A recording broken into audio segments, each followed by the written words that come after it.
An arm and a leg. Going to university used to be free in the UK. Nowadays, it costs an arm and a leg. What does it mean? It's an idiomatic expression, meaning to spend an exorbitant price, to obtain an item or a service at a very high price.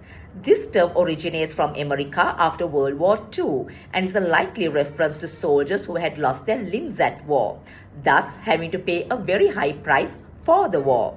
This became an amalgamation of I would give my arm and even my leg for something, which are ways of expressing a costly sacrifice to obtain something, and soon came into common usage to mean expensive. Let's look at some examples.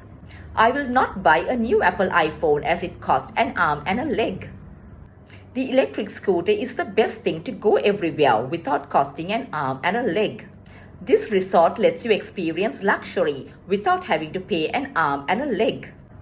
I went to the auction but didn't pick up anything. Everything cost an arm and a leg.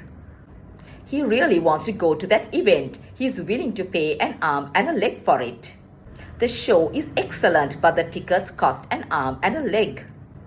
I would have loved to have gone with my friends on vacation, but it would have cost me an arm and a leg. How much would you pay for a luxurious house by the beach? An arm and a leg. It would be best if you visited that restaurant. The food is really good and it doesn't cost you an arm and a leg. This dress is lovely, but it cost me an arm and a leg. I'd like to have a new farmhouse, but it may cost me an arm and a leg. Their burritos cost an arm and a leg, but they are the best in town. Nice car. That must have cost an arm and a leg.